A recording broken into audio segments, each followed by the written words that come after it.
Salam à tous, Baruch Hashem, on reprend le Chok HaEmuna, on est le 25 Shevat dans le cycle annuel et on reprend le jardin de la foi où on s'est arrêté. Donc le Rav me dit voilà qu'un de mes élèves a eu un terrible accident. Et en réalité, c'est le Rav Moshe Simcha Sarfati, comment il s'appelait? Moshe Simcha Sarfati, un des grands élèves du Rav Arush, celui qui est parti parmi les 45 des Tzadikim Gdoshim qui sont morts à Méron. Et ben, c'est cet élève-là, il n'y a pas marqué son nom ici, mais c'est lui, son histoire à lui, qu'il a eu il y a environ 25 ans, il me semble, qu'il a eu un terrible accident avec une voiture et qu'il a eu dans son dos un trou très profond qui s'est formé, qui avait été jusqu'à brûler, même jusqu'à la colonne vertébrale. C'est arrivé à un endroit, chez Khassaf, non, qui a brûlé, qui était vraiment à la proximité, la profondeur de la colonne vertébrale de cet élève. Et donc, c'était arrivé même presque jusqu'à l'endroit des reins, tellement c'était profond le trou. Et les docteurs, maman, ils n'arrivaient pas à cicatriser du tout la plaie, tellement il y avait du pus, de l'infection là-bas, etc. Et ils étaient désespérés de pouvoir réussir à le guérir. Et le Rav me dit, quand je suis parti lui rendre visite, il m'a raconté sa situation. Et je lui ai dit comme ça, je lui ai dit, regarde, jusqu'à aujourd'hui, tu as fait un petit de doute tous les jours. Tous les jours, tu faisais un petit peu de doute. Il dit, a priori, Hachem, il veut de toi beaucoup plus maintenant. Et si tu veux vivre, et que tu continues à vivre, commence à partir de maintenant de faire tous les jours au moins 2 heures de hitbo des doutes. Et cet élève, Baruch Hashem, il a écouté ma voix, lui dit le Rav, et toute la nuit entière, il prenait son temps avec sa chaise roulante et il allait d'un endroit à un autre sur la Nirpesset, sur la terrasse de l'hôpital. Et pendant des heures entières, il parlait à Kadosh Baruch Hu dans sa langue maternelle. Et il demandait à Kadosh Baruch Hu, Hashem, fais-moi repousser mon corps, ma chair, redonne-moi une nouvelle chair, fais-moi cicatriser ma chair. Là, tout l'endroit qui était tout déchiqueté, fais-le repousser. Et comme ça, petit à petit, avec la stupéfaction de tous les médecins, Mamash, eh ben, tout le puits a commencé à partir, tout ce qui était sale, ça a commencé à se retirer, la chair, une nouvelle chair, elle a commencé à repousser, et son corps, il a pu cicatriser, jusqu'à ce que le trou, il s'est complètement refermé pour Hachem, et que, Mamash, les médecins, ils sont restés ébahis de voir qu'ils n'arrivaient pas à guérir ça, et que, plutôt, tout a commencé à se remettre en place. Et le rabbi de Lechovitch, il a dit la chose suivante. À partir du moment où tu vois que les médecins ils commencent à se désespérer d'un homme, quand les médecins sont dans une situation où ils se désespèrent de pouvoir guérir l'état de santé d'un homme qui a plus de remède à sa maladie, alors, et que l'homme il commence lui-même à se renforcer, et il commence donc à ce moment-là à mettre toute sa confiance non plus dans les médecins et dans les médicaments, mais seulement et uniquement dans le Créateur, Hachem, béni soit-il. C'est là, il nous dit le rabbi de Lechovitch, que s'ouvrent devant lui les portes de la guérison et de la délivrance. C'est quand tu commences à te désespérer des hommes et à espérer en Hachem, c'est vrai pour toutes les situations, les amis, pas que pour la santé, mais là en particulier dans la santé. Tu te désespères des hommes, mais tu commences à espérer en Hachem, à ce moment-là, c'est là que ta délivrance, elle pousse. Et l'explication est la suivante, que tant que les médecins, ils ne se désespèrent pas et qu'ils disent pas aux malades, c'est foutu, nous, on ne peut plus rien faire, ils ne lèvent pas les mains, ils ne sont pas en train d'abandonner, de pouvoir guérir. Alors c'est difficile pour l'être humain qui est malade de pouvoir avoir confiance que dans un Kadosh Baruch Hu. Et donc, il fait dépendre son espoir et ses yeux, il ne les tourne pas que vers Hachem, mais il fait tourner son espoir et ses yeux vers les médecins et vers toutes sortes de remèdes. C'est pourquoi, quand le malade maintenant, quand le Yiraki, c'est là que chaque malade, il ne doit pas attendre que les médecins soient désespérés de sa situation et qu'il n'y ait plus de remède à sa situation. Et dès le début, où il voit que son état de santé, il peut vaciller, tout de suite se renforcer, dès le début, d'avoir confiance que en Kadosh Baruch Hu, de se tourner que vers Hachem, de crier vers Hachem et de surtout pas espérer dans les médecins, mais que dans la délivrance d'Akadosh Baruch Hu, de prendre la morale qui est ici et de la vivre dans toutes les situations de la vie de Hachem. On continue avec le jardin des louanges. À Torah de Ashgacha, l'étude de la Torah Gdosha et la providence divine. Maintenant, il faut prêter attention bien aux paroles qu'on va écrire. Au nom de Rabbi Nathan de Breslev, que son mérite nous protège, qui écrit sur cette Torah-là qu'on a vu sur le Bitachon, sur la confiance à Kadosh Baruch Hu, que la Emouna, dans la providence individuelle, non seulement qu'elle n'est pas quelque chose qui est éloigné de nous et qui est quelque chose qui nous dépasse, qui est trop loin de nous, mais qu'en réalité, c'est pas quelque chose qui est très très loin, mais en plus de ça, c'est un fondement de toute la Torah, c'est-à-dire que c'est le bassis, c'est la base sur laquelle vient se reposer toute la Torah, et que tout l'accomplissement de la Torah, elle dépend de manière intrinsèque et directement de la Emouna, de la foi qu'un homme il va avoir dans la providence divine. Tu vas accomplir la Torah véritablement, tu dois avoir foi et travailler ta foi dans la providence divine. Et voilà les paroles qui secouent et qui réveillent de Rabbi Nathan dans l'écoute à la chôte, dans les lois de Massa ou Matan à la Dalet, qui nous dit la chose suivante. Voilà les paroles de Rabbi Nathan à Kadosh, qui car Kabbalah la Torah, car l'essentiel de la réception de la Torah, de pouvoir accepter la Torah, elle va dépendre de quoi, il dit Rabbi Nathan, de la foi dans la providence individuelle. Qu'à ce moment-là, hein, quand tu as foi dans la providence individuelle, tu peux parler de mitzvah, de commandement et de transgression, de mitzvah et de avera, de récompense et de punition dans ce monde-là. Pourquoi? Parce que sache que devant, tu commences à avoir la foi qu'à Kadosh Baruch Hu, il n'y a rien qui est caché de lui. Hachem, il voit tout, il sait tout à Kadosh Baruch Hu. Et Akadosh Baruch Hu, il a choisi dans la Torah, il a choisi que pour nous, la Torah, les mitzvot et les maasim qu'on doit faire dans ce monde-là matériel. D'accord? Maasiot et Nassim, il veut qu'on soit dans ce monde-là pour que dans ce monde matériel, on puisse faire des maasim, accomplir sa Torah. Mais celui qui ne croit pas dans la providence divine, Chas de Shalom, alors il va transgresser, il va renier toute la Torah entière. Et c'est quelque chose, nous dit Rabbi Nathan, qui est connu de tous et qui est compréhensible pour tous. C'est pourquoi toute la Torah, elle est de la dimension des yeux, nous dit Rabbi Nathan. C'est la même dimension que les yeux, la Torah. La dimension du mot Bereshit. Bereshit, au commencement, j'ai créé le ciel et la terre, que ce mot-là, c'est le premier mot de toute la Torah. Et là-bas, il nous dit le Zohar, Taman Raché, Taman Bat, Shaman Raché, Shaman Bat. Là-bas, il y a les têtes, et là-bas, il y a la pupille, qui sont en réalité, en fait, il nous dit Rabbi Nathan, les trois couleurs de l'œil et la pupille qui constitue l'œil. Le mot Bereshit, il contient à l'intérieur de soi les trois couleurs de l'œil et la pupille qui sont en fait le mot Bereshit qui représente l'œil. Simplement, il représente en réalité la dimension de l'œil. Mais quel œil? Ça va être l'œil divin. Les trois couleurs de l'œil qui représentent en fait l'œil divin. Parce qu'en réalité, l'essentiel de toute la Torah entière est la dimension des yeux, la dimension de la providence divine, que Dieu, Hachem, tu as foi qu'Hachem il te voit et qu'Hachem il exerce une providence qui est individuelle sur toi, d'avoir foi dans la providence individuelle d'Hachem, que le Baruch Hu, il voit et qu'il sait et qu'il est mashgiach, qu'il exerce sa providence constamment sur chacun d'entre nous, dans tous les moindres détails. Hachem voit chaque bonne action, chaque pensée, chaque chose, Hachem il est là, il le voit. Et il va juger en fonction de ça. Moi, chacun tout, c'est marqué que du haut de sa demeure, Hachem, il exerce sa providence sur toute la terre, tous les habitants de la terre, jusqu'au plus petit habitant, jusqu'à toi-même.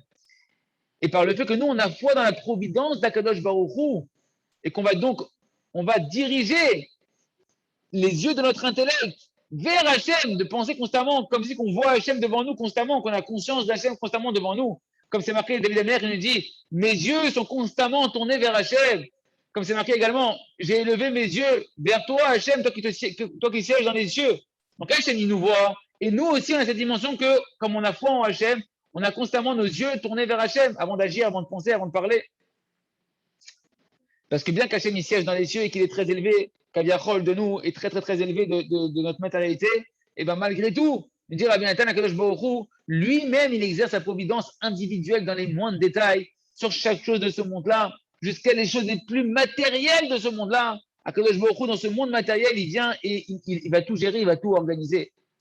Comme c'est marqué, qui est comme toi, Hachem, notre Dieu, Hamakbil Hashavet, qui siège dans les hauteurs, Hamashpili Lirot, et qui s'abaisse, qui descend pour aller voir ce qui se passe dans le ciel et dans la terre. Et maintenant, chacun, il doit bien s'accrocher sur la chaise, nous dit le Rav, parce que Rabbi Nathan, il va dire des paroles, Timamash, c'est des paroles de feu, Timamash qui réveille le cœur d'un homme, mais qui secoue. Écoutez bien les paroles de Rabbi Nathan. Et c'est ça l'essentiel de la généralité de toute la Torah Kula, que celui qui va endommager et qui va rentrer dans une hérésie, ne serait-ce que la plus petite hérésie, le manque de foi dans la providence d'Hachem, que tu ne crois pas vraiment que tout vient d'Hachem dans les moindres détails, eh bien sache qu'il est en train de renier toute la Torah entière et qu'il est en train de se sortir complètement de la religion juive. Et c'est lui l'hérétique, l'apikoros.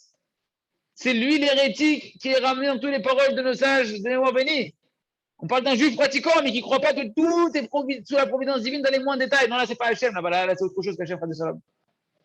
Il nous dit, sache qu'il est, il est pire, et c'est lui le moumar, il renie toute la Torah entière. Et c'est quelque chose d'évident, nous dit Rabbi Nathan, de simple, qu'il n'y a même pas besoin de l'expliquer. De là, on apprend une définition terrible de c'est quoi l'hérétique, d'après que nos sages parlent d'hérétique. La définition qui doit nous faire trembler chacun d'entre nous, sans aucune exception. Non seulement, un hérétique, c'est pas simplement celui qui renie tout Hachem, Shalom. C'est pas lui que simplement qu'on va appeler un hérétique. Mais même celui qui dit avec sa bouche que oui, je crois en Hachem, que tu le vois, il a accompli la Torah, les mitzvot, le Shabbat, les tefillin, il mange kasher, il fait toutes les halachot, même si tu veux, dans les moindres détails du Shulchan Aruch, du code de loi juif. Mais quand il y a quelque chose qui lui arrive, même quelque chose de plus petit, petite chose qui lui arrive, il ne croit pas que ça, c'est la volonté d'Hachem, que c'est Hachem qui a voulu cette chose-là, que c'est une providence individuelle d'Hachem.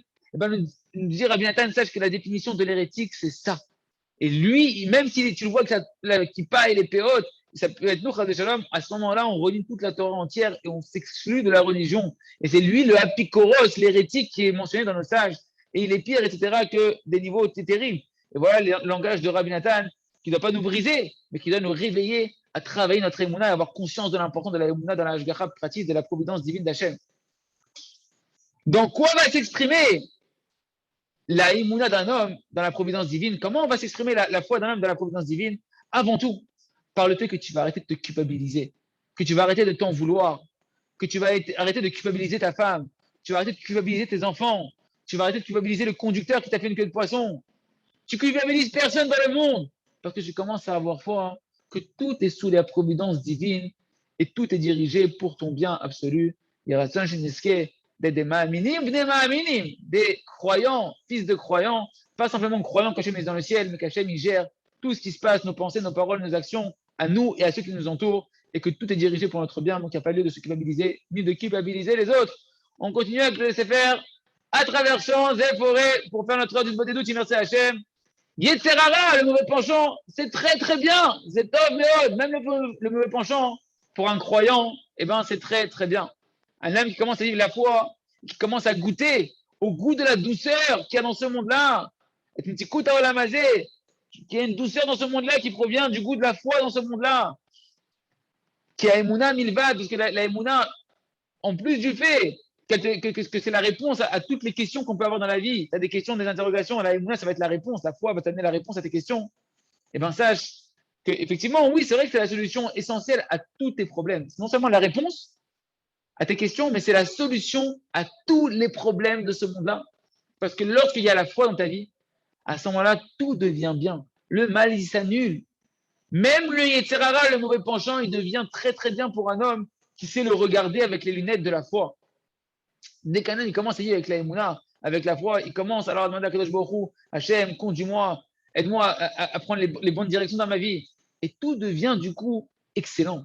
Même les difficultés, même les épreuves, même les problèmes, tout se transforme comme un chemin extraordinaire, constamment un moyen de plus se rapprocher d'Akadosh Baruch Hu, parce que le Créateur du monde, n'est-ce pas, qui sait tout, et qu'un homme, et qu'est-ce que Hachem, il sait tout, et tout notre travail, nous, c'est quoi? C'est juste de se tourner vers le Créateur et de lui demander, maître du monde, n'est-ce pas que toi, tout est dévoilé devant toi? Tu sais exactement c'est quoi ma réparation, tu sais exactement c'est quoi ma mission. Conduis-moi dans la mission que tu as prévue pour moi. Enseigne-moi ce que je dois savoir pour avancer dans ma mission. Montre-moi ce que je dois faire, quelles sont les étapes que je dois franchir maintenant. Et ainsi, on pourra remercier sur tout, nous dit le Rav. Un homme, il doit savoir que le Créateur, il le voit, il entend sa prière. Et toi, tu dois, de ton côté, en tant que créature, accepter tout ce qui t'arrive d'Akadosh Baruch Hu qu'Hachem a décidé pour toi avec amour.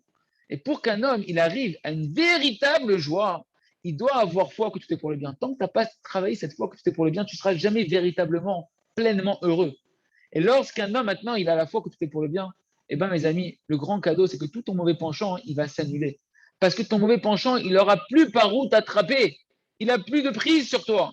Il faut bien comprendre cette chose-là. Le Yetzerara, il n'a aucune emprise sur l'homme, si c'est qu'il rentre en toi de l'hérésie. Toute son emprise, sa puissance qu'il a sur toi, c'est de rentrer de l'hérésie, de l'incroyance, de t'enlever ta croyance en un Kadosh Baruch Hu, dans sa providence divine qui est positive. C'est-à-dire qu'il va te rentrer dans ta tête des pensées, et c'est ça toute sa force, toute son emprise sur toi, de te faire croire qu'il y a quelque chose de mal dans ta vie. Et c'est ça l'essentiel de l'hérésie. Il te toque dans la tête comme ça. Non, c'est pas bien ce qui t'arrive. Regarde où t'es tombé. Regarde dans quelle galère t'es empêtré. Regarde tous les manques que t'as dans ta vie. Désespère-toi, laisse tomber, baisse les bras, etc. C'est ça toute sa force. Et Kamouvan, bien évidemment, celui qui ne connaît pas l'intelligence de la Emouna qu'on apprend ici. Alors, lorsqu'il tombe Chaz de Shalom dans les mains du Yetzirah, alors le Yetzirah, il vient et il continue encore plus à le culpabiliser. Et il te fait tomber après dans la tristesse. De la tristesse, il te fait tomber dans le désespoir. Du désespoir, il te fait tomber après dans des angoisses, dans toutes sortes d'embrouillements, etc., des qui sourd l'enfer sur terre. Et c'est ça le problème de la majorité du monde entier. De tout homme qui ne sait pas que si simplement il commençait à sourire, si ça, simplement il commençait à se réjouir véritablement, alors il commencerait à solutionner tous ses problèmes.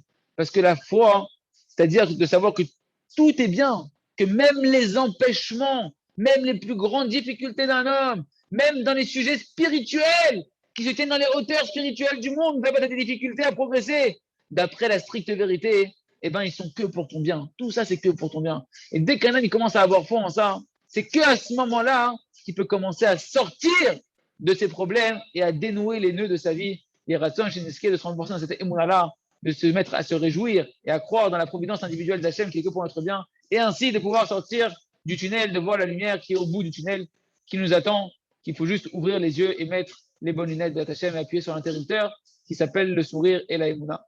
On continue avec le jardin de la sagesse. Allez dans le chemin du roi. N'oublie pas que tu es un fils de roi et qu'il y a un chemin qui t'appartient, qui t'amène vers le roi des rois.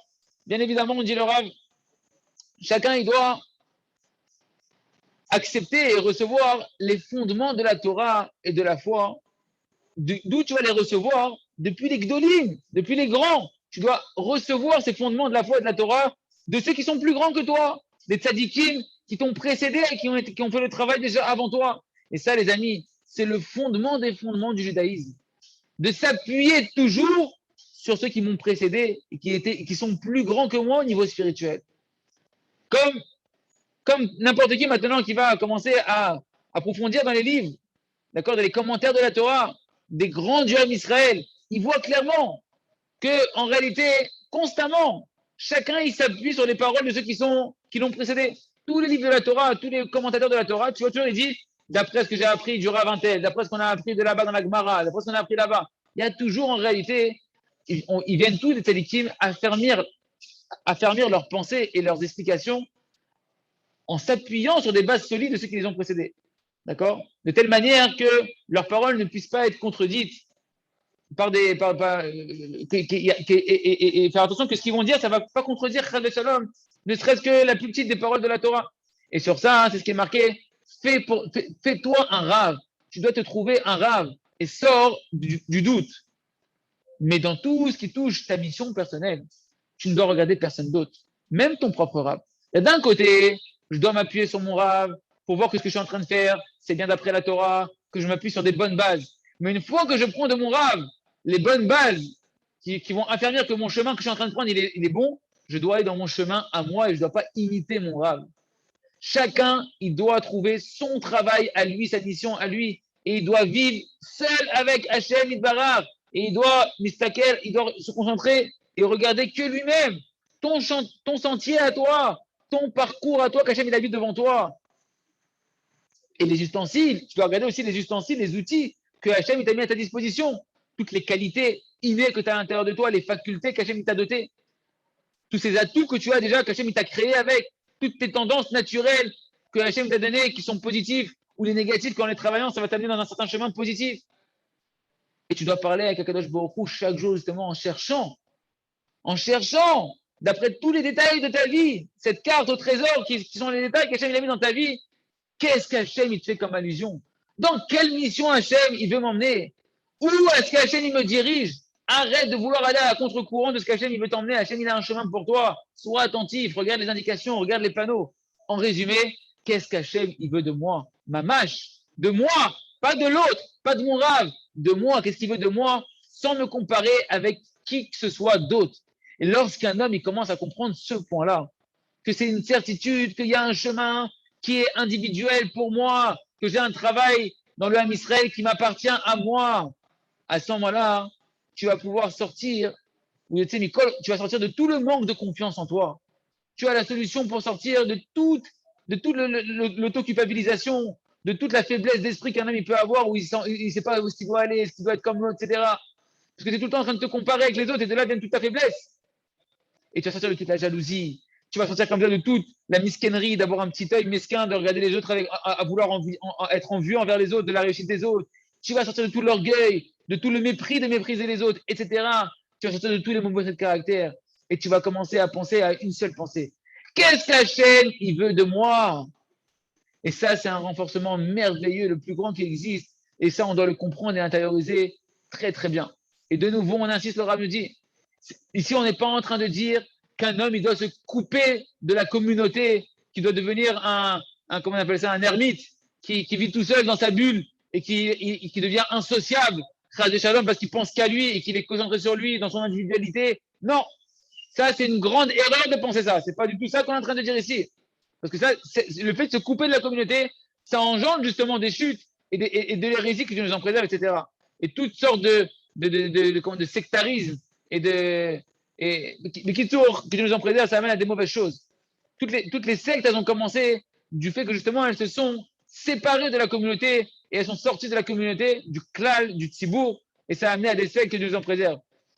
Mais au contraire, nos propos et notre intention ici, c'est que chaque individu, de l'endroit où il est, depuis la communauté à laquelle il appartient, sans s'en détacher, il doit là-bas se renforcer lui-même dans son travail personnel. Qu'est-ce que moi je peux apporter à la communauté? Qu'est-ce que moi, en tant qu'individu dans la communauté, je peux apporter et chercher? C'est quoi mon atout à moi, mon ajout personnel que je peux amener? Et ça, ce travail-là, on le fait, que ce soit par la des doutes, quand tu vas t'introspecter en faisant ton heure des doutes, d'isolement avec Hachem, soit par le fait qu'un rave, un rave qui te connaît va te guider et va t'orienter, ou bien en parlant avec tes amis qui te connaissent, qui sont remplis de Yirat Shamaim, qui sont remplis de crainte du ciel, ils pourront eux aussi t'aider à trouver ton chemin. Yiraton Sheniske, à la fois de vivre dans la communauté et de profiter de la lumière des autres et de chercher nous aussi à pouvoir éclairer notre communauté et le monde entier de la lumière qu'Hachem nous a dotée, de la lumière de notre âme qui est individuelle et qui a quelque chose à apporter au monde. On continue avec le Sefer Or Chadash Al Tzion Taïr Veniske Kulano Vemer Aleoro. Cette nouvelle lumière, la lumière de la volonté. Chouchal et Ezrati, empresse-toi Hachem de venir à mon aide, à mon sauvetage. Le Hidouché Harim, qui était un des élèves du Rabbi de Kotsk qu'on a cité hier, lui aussi, il nous transmet des paroles au nom de son maître et il a rajouté un petit supplément très très important dans les paroles de son maître qu'on a vu hier qui va dans notre propos et voici son langage. Lorsqu'un homme il demande auprès d'Akadosh Baruch Hu une quelconque requête, tu demandes quelque chose à Akadosh Baruch Hu, tu demandes à Hachem, donne-moi des enfants, Hachem, donne-moi de la vie, de la pernassa, donne-moi de quoi me nourrir ma famille. Ça, mon ami, sache que si tu demandes du matériel, c'est ça, Akol, Bidé Shamaim. Ça, c'est entre les mains du ciel. Si Hachem Itbarach, il veut te donner, il te donnera ce que tu désires. Sinon, c'est entre les mains du ciel de décider quand te le donner ou pas te le donner. Sauf autre chose qui n'est pas entre les mains du ciel. C'est quoi? Akol, Bidé Shamaim, tout entre les mains du ciel, le matériel. Sauf la crainte du ciel. Ça, c'est pas entre les mains du ciel. La crainte du ciel, si un homme, il vient et il demande auprès d'Akadosh Baruch Hu, de tout son cœur, il dit que le Chiddushei Harim, de toute son âme, qu'Akadosh Baruch Hu, il donne dans son cœur de la crainte du ciel. Hachem, donne-moi de la Yirat Shamaim. Aide-moi à te craindre, Hachem. Il nous dit Chiddushei Harim, de son maître le Rabbi de Kotsk. Alors ça, c'est une certitude que sa prière ne reviendra pas vide. Et que immédiatement Hachem il va lui donner de la Yirat Shamaim, de la crainte du ciel. Parce que ça, c'est pas entre les mains du ciel. Tout est entre les mains du ciel, sauf la crainte du ciel. Et le Chiddushei Harim, il nous dit, immédiatement, tu vas recevoir de la Yirat Shamaim. Immédiatement. Et d'ici, on voit le fondement qu'on a mentionné au sujet de la tfila, de la prière sur les sujets spirituels, qui est obligé d'être accepté et qui fait des fruits immédiatement. Parce que c'est la volonté véritable du Créateur, béni soit-il. Et en réalité, toute la mission d'un homme, ce n'est que de prier sur la Yirat Shamaim. T'es là que pour ça, mon ami. T'es là que pour prier pour la crainte du ciel. C'est ça toute ta part. Pourquoi tu viens sur terre? Comme on a déjà expliqué dans les chapitres précédents, CF, les cours précédents, revoir les cours précédents qu'on a fait. Et ainsi, le Chiddushei Harim nous explique, dans son langage saint, En réalité, qu'est-ce qui est entre les mains de l'homme? Ce qui est entre les mains de l'homme, c'est la volonté, c'est le désir, de désirer de tout ton cœur, de toute ton âme, de craindre Akadosh Baruch Hu. Et par le fait que tu vas faire ça, tu vas faire ta part à toi, ton travail à toi, Akadosh Baruch Hu, il va te donner de la crainte du ciel. Mikol Makom, et c'est ce qui est marqué à propos d'Akadosh Baruch Hu, Miten Vayal Vamzel Ira. Qui est, Hachem, il a dit comme ça, qui c'est qui va mettre dans le cœur du Ham Israël de la crainte du ciel? En réalité, c'est quoi? Qui va mettre dans le cœur d'Israël de désirer la crainte du ciel? Et à ce moment-là, Hachem il mettra dans notre cœur la crainte du ciel.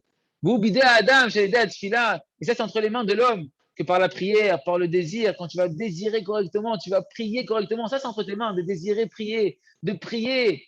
Alors, c'est sûr que si tu fais ça correctement, eh ben, tu vas agir par ta prière et que tu vas recevoir de la Hirat Shamaïm. Voilà les paroles du Chiddushei HaRim qui parlent d'elles-mêmes. Et c'est marqué également au nom d'un grand de la Chassidoute, Rabbi Yehoshua Mibelz, de la Chassidoute de Belz. Il nous dit les choses suivantes qui rejoignent notre propos. Toutes les tfilotes du Ham Israël, il y a une chazaka, il y a une présomption qu'elles vont être acceptées et qu'elles ne vont pas revenir vives. Mais attention, il nous dit le Rabbi Yehoshua de Belz, il y a une différence entre est-ce que ta prière maintenant elle est pour un sujet qui concerne la spiritualité. Si c'est ce cas-là, immédiatement elle sera répondue. Mais toutes les autres prières qui concernent les sujets du corps, qui sont matériels, il se peut bien qu'il y ait une présomption qu'elles sont toutes écoutées, qu'elles peuvent mettre du temps à être répondues. Voilà la grande différence, les amis, entre les prières spirituelles et les prières matérielles. Grâce aux paroles de l'Admour de Belz, on voit ici ce qu'on a dit jusqu'à présent, que Hachem, il veut donner immédiatement au niveau spirituel. C'est pourquoi tu peux demander à Kadosh Baruch Hu, donne-moi maintenant tout de suite Hachem de la crainte du ciel. Et ça, c'est vrai que sur le spirituel. Parce que pour le spirituel, la prière, elle est obligée d'être reçue immédiatement. Mais quand, et ça c'est un grand éclaircissement les amis, quand on prie au niveau matériel, bien que c'est sûr que Kadosh Baruch Hu, il veut te donner matériellement aussi. Qu'Hachem, il veut te donner le maximum de biens matériels. On ne dit pas le contraire, il veut donner à chaque ben Israël le maximum de confort matériel. Mais c'est interdit et impossible d'exiger une délivrance immédiate pour des besoins matériels. Il faut s'armer de patience, d'espoir et de patience quand Hachem décidera que c'est le bon moment de recevoir nos délivrances matérielles. Parce qu'au niveau matériel, il y a des calculs dans le ciel. D'accord? Qu'est-ce que chacun il doit traverser dans sa vie? Quelles sont les conditions dans lesquelles il doit servir à Kadosh Baruch Hu? Quelles sont les conditions qui vont l'aider à pouvoir encore plus se réveiller spirituellement vers Kadosh Baruch Hu? Et des fois, il se peut qu'une délivrance matérielle d'un homme, eh ben, elle va endommager sa mission spirituelle. Que c'est ça l'essentiel aux yeux d'Hachem. C'est ça l'essentiel pour ton âme, c'est qu'elle réussisse sa mission spirituelle. C'est pourquoi Hachem, il va retarder des fois la prière matérielle. Il retient dans le ciel cette prière-là. Il retient ta délivrance matérielle. Et c'est pour ça, mes amis, qu'au niveau matériel, c'est interdit de précipiter l'heure de ta délivrance. Parce que Hachem, il la retarde des fois pour plus encore faire germer ta délivrance spirituelle qui est l'essentiel. Mais la délivrance spirituelle, ça, c'est interdit de la retarder. Parce que c'est tout le but pour lequel tu as été créé. C'est pourquoi on a trouvé dans les Télim de David Ameller de nombreuses fois où David Ameller qui demande à Kadosh Baruch Hu, Choucha Ezrati, Hachem, viens à mon aide rapidement tout de suite. Chouchali, empresse-toi vers moi, Hachem. Sauve-moi rapidement. Réponds-moi rapidement à Kadosh Baruch Hu, etc., etc. Il y aura ça chez Niske de comprendre le message et que ne pas avoir peur. Sachez que plus on va prier sur le spirituel, sur notre mission, plus on va travailler pour Hachem, on va faire le travail qu'Hachem demande pour nous. Et plus automatiquement Hachem il va nous récompenser et nous payer comme tout employé. Que tu travailles chez un patron, le patron, il te donnera les moyens de travailler pour lui au niveau matériel. Donc ne vous inquiétez pas, plus vous allez demander spirituellement et plus vous aurez les outils matériels qui vont avec, qui viendront de manière naturelle. Shinsuke, de crier Hachem, ten lanu yirat shamay amitit, kol tu.